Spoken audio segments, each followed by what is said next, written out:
Daniel Grayson wasn't a thrill-seeker. He was a seasoned investigator of the unknown, skeptical but open-minded, always chasing the line between reality and myth. When he heard about Blackridge Jail reopening for tours, he saw an opportunity. Not for fame, not even for proof. He just wanted answers. Blackridge had been sealed for decades. Located deep in the forest, surrounded by fog and silence, it was a monument to brutality. Inmates died mysteriously. Guards vanished. The place was closed in 1947, never reopened until now.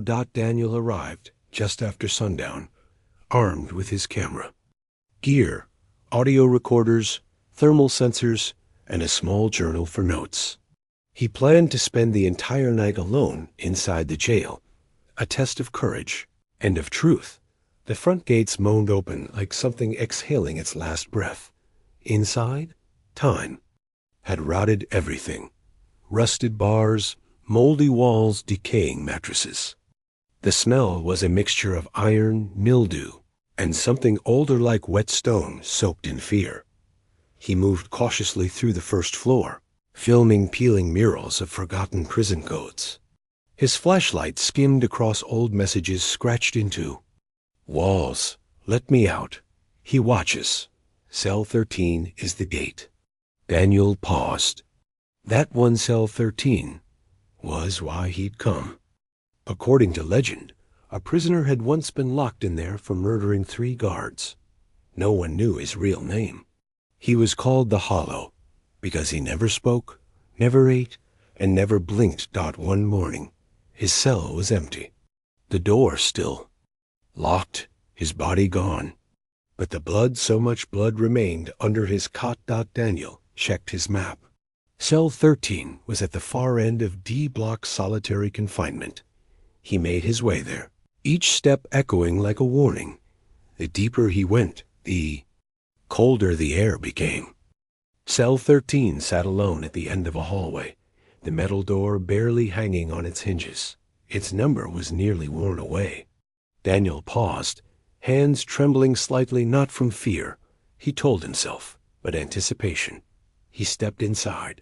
The cell was small, oppressive. 1 cot, 1 sink, a shattered mirror. Faint scratch marks covered the stone walls, spiraling outward like spiderwebs. He set up his camera and began speaking into the recorder. August 1st, 11:06 p.m., Cell 13. Room temperature is 7 degrees Celsius lower than in the rest of the block. Activity so far minimal. Then the door creaked. It shut. Daniel jumped. He rushed to it locked. No wind, no movement. Just a sudden, unnatural cold. He tried his walkie. Static. His backup light flickered violently. That's when he heard it. A whisper, not words, but something ancient, wretched, like stone grinding on bone. Then silence. Daniel turned back to the mirror, now fogged from his own breath.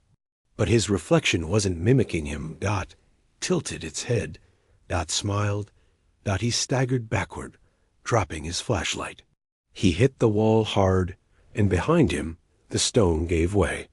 A crack opened behind the bed, revealing a narrow passage, carved into the foundation. Against every instinct, Daniel entered it. The passage twisted downward, deeper into the foundation. No blueprints had ever shown a lower level. The walls wept with moisture.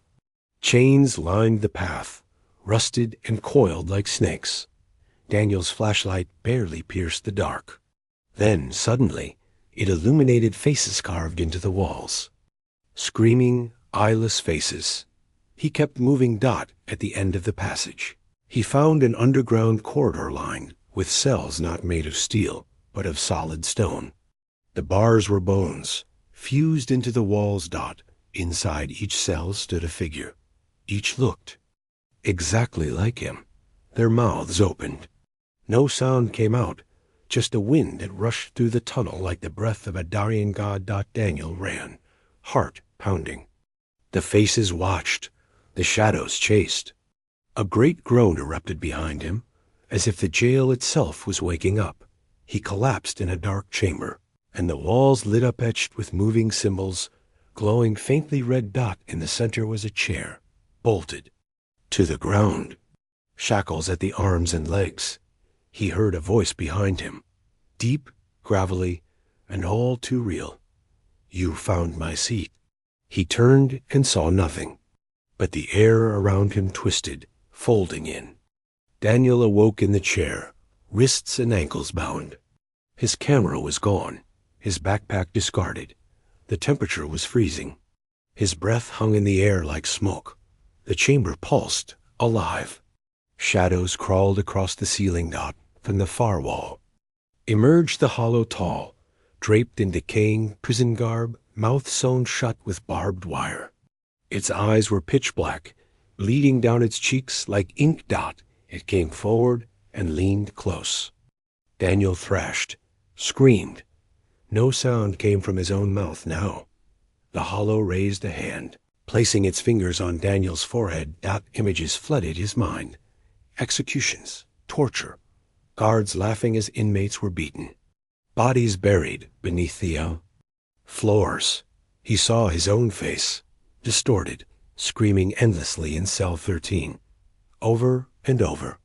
"A loop, a trap. You belong here," a voice echoed. It wasn't the hollow, but the jail itself. Blackridge wasn't haunted. Blackridge was hungry. And Daniel was its next offering. Days later, the prison authorities returned. The morning crew found Daniel's van still outside. Inside the jail, only his journal and a single camcorder remained.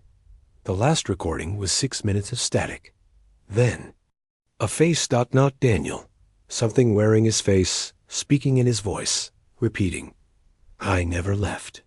The footage ends with the sound of chains dragging, and a blood-curdling scream that continues long after the video cuts to black. Today, Blackridge Jail remains abandoned, but if you walk past cell 13 at night, you'll hear it breathing, and if you knock 3 times, the door might open. But don't go in, because inside is a man who looks just like you, and he's waiting for someone to take his place.